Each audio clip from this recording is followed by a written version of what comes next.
Matius pasal 13, perumpamaan tentang seorang penabur. Pada hari itu keluarlah Yesus dari rumah itu dan duduk di tepi danau. Maka datanglah orang banyak berbondong-bondong lalu mengerumuni dia sehingga ia naik ke perahu dan duduk di situ, sedangkan orang banyak semuanya berdiri di pantai.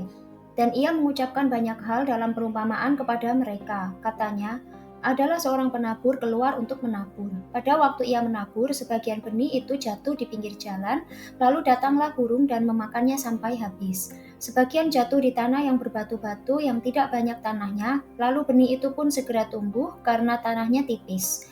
Tetapi sesudah matahari terbit, layulah ia dan menjadi kering karena tidak berakar.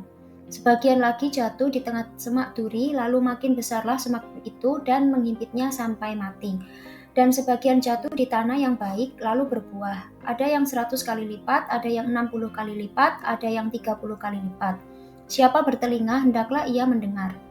Maka datanglah murid-muridnya dan bertanya kepadanya, "Mengapa engkau berkata-kata kepada mereka dalam perumpamaan?"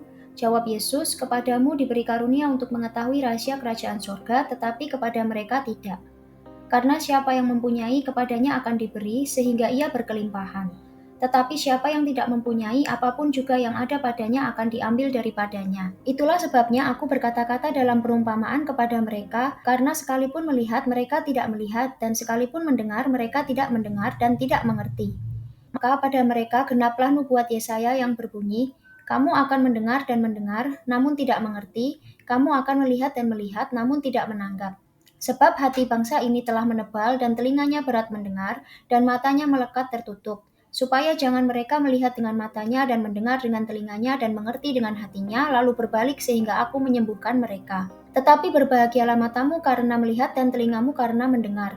Sebab aku berkata kepadamu, sesungguhnya banyak nabi dan orang benar ingin melihat apa yang kamu lihat, tetapi tidak melihatnya, dan ingin mendengar apa yang kamu dengar, tetapi tidak mendengarnya. Karena itu, dengarlah arti perumpamaan penabur itu. Kepada setiap orang yang mendengar firman tentang kerajaan surga, tetapi tidak mengertinya, datanglah si jahat dan merampas yang ditaburkan dalam hati orang itu. Itulah benih yang ditaburkan di pinggir jalan. Benih yang ditaburkan di tanah yang berbatu-batu ialah orang yang mendengar firman itu dan segera menerimanya dengan gembira. Tetapi ia tidak berakar dan tahan sebentar saja. Apabila datang penindasan atau penganiayaan karena firman itu, orang itu pun segera murtad. Yang ditaburkan di tengah semak duri ialah orang yang mendengar firman itu, lalu kekhawatiran dunia ini dan tipu daya kekayaan menghimpit firman itu sehingga tidak berbuah. Yang ditaburkan di tanah yang baik ialah orang yang mendengar firman itu dan mengerti, dan karena itu ia berbuah, ada yang 100 kali lipat, ada yang 60 kali lipat, ada yang 30 kali lipat. Perumpamaan tentang lalang di antara gandum. Yesus membentangkan suatu perumpamaan lain kepada mereka, katanya, hal kerajaan sorga itu seumpama orang yang menaburkan benih yang baik di ladangnya. Tetapi pada waktu semua orang tidur, datanglah musuhnya menaburkan benih lalang di antara gandum itu lalu pergi. Ketika gandum itu tumbuh dan mulai berbulir, nampak jugalah lalang itu. Maka datanglah hamba-hamba Tuan ladang itu kepadanya dan berkata, Tuan, bukankah benih baik yang Tuan taburkan di ladang Tuan? Dari manakah lalang itu? Jawab Tuan itu, seorang musuh yang melakukannya. Lalu berkatalah hamba-hamba itu kepadanya, jadi maukah Tuan supaya kami pergi mencabut lalang itu? Tetapi ia berkata, jangan, sebab mungkin gandum itu ikut tercabut pada waktu kamu mencabut lalang itu. Biarkanlah keduanya tumbuh bersama sampai waktu menuai. Pada waktu itu aku akan berkata kepada para penuai, kumpulkanlah dahulu lalang itu dan ikatlah berbekas-bekas untuk dibakar. Kemudian kumpulkanlah gandum itu ke dalam lumbungku. Perumpamaan tentang biji sesawi dan ragi. Yesus membentangkan suatu perumpamaan lain lagi kepada mereka, katanya, hal kerajaan surga itu seumpama biji sesawi yang diambil dan ditaburkan orang di ladangnya. Memang biji itu yang paling kecil dari segala jenis benih, tetapi apabila sudah tumbuh, sesawi itu lebih besar daripada sayuran yang lain, bahkan menjadi pohon, sehingga burung-burung di udara datang bersarang pada cabang-cabangnya. Dan ia menceritakan perumpamaan ini juga kepada mereka. Hal kerajaan surga itu seumpama ragi yang diambil seorang perempuan dan diadukkan ke dalam tepung terigu 3 sukat sampai kamir seluruhnya. Semuanya itu disampaikan Yesus kepada orang banyak dalam perumpamaan, dan tanpa perumpamaan suatu pun tidak disampaikannya kepada mereka, supaya genaplah firman yang disampaikan oleh Nabi. Aku mau membuka mulutku mengatakan perumpamaan, aku mau mengucapkan hal yang tersembunyi sejak dunia dijadikan. Penjelasan perumpamaan tentang lalang di antara gandum. Maka Yesus pun meninggalkan orang banyak itu lalu pulang. Murid-muridnya datang dan berkata kepadanya, "Jelaskanlah kepada kami perumpamaan tentang lalang di ladang itu." Ia menjawab, katanya, "Orang yang menaburkan benih baik ialah anak manusia. Ladang ialah dunia. Benih yang baik itu anak-anak kerajaan dan lalang anak-anak si jahat. Musuh yang menaburkan benih lalang ialah iblis. Waktu menuai ialah akhir zaman dan para penuai itu malaikat. Maka seperti lalang itu dikumpulkan dan dibakar dalam api, demikian juga pada akhir zaman. Anak manusia akan menyuruh malaikat-malaikatnya dan mereka akan mengumpulkan segala sesuatu yang menyesatkan dan semua orang yang melakukan kejahatan dari dalam kerajaannya. Semuanya akan dicampakkan ke dalam dapur api. Di sanalah akan terdapat ratapan dan kertakan gigi. Pada waktu itulah orang-orang benar akan bercahaya seperti matahari dalam kerajaan Bapa mereka. Siapa bertelinga hendaklah ia mendengar.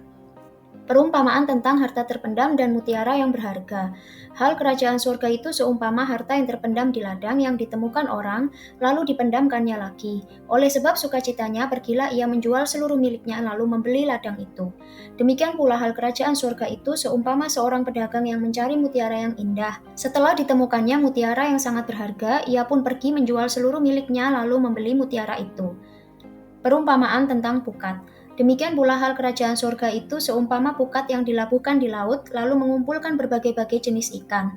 Setelah penuh, pukat itu pun diseret orang ke pantai, lalu duduklah mereka dan mengumpulkan ikan yang baik ke dalam pasu, dan ikan yang tidak baik mereka buang. Demikianlah juga pada akhir zaman. Malaikat-malaikat akan datang memisahkan orang jahat dari orang benar, lalu mencampakkan orang jahat ke dalam dapur api. Di sanalah akan terdapat ratapan dan kertakan gigi. Mengertikah kamu semuanya itu? Mereka menjawab, "Ya, kami mengerti." Maka berkatalah Yesus kepada mereka, "Karena itu setiap ahli Taurat yang menerima pelajaran dari hal kerajaan surga itu seumpama tuan rumah yang mengeluarkan harta yang baru dan yang lama dari perbendaharaannya." Yesus ditolak di Nazaret. Setelah Yesus selesai menceritakan perumpamaan-perumpamaan itu, ia pun pergi dari situ. Setibanya di tempat asalnya, Yesus mengajar orang-orang di situ di rumah ibadat mereka. Maka takjublah mereka dan berkata, "Dari mana diperolehnya hikmat itu dan kuasa untuk mengadakan mujizat-mujizat itu? Bukankah ia ini anak tukang kayu? Bukankah ibunya bernama Maria dan saudara-saudaranya Yakobus, Yusuf, Simon, dan Yudas? Dan bukankah saudara-saudaranya perempuan semuanya ada bersama kita? Jadi dari mana diperolehnya semuanya itu?" Lalu mereka kecewa dan menolak dia. Maka Yesus berkata kepada mereka, "Seorang nabi dihormati di mana-mana kecuali di tempat asalnya sendiri dan di rumahnya." Dan karena ketidakpercayaan mereka, tidak banyak mujizat diadakannya di situ.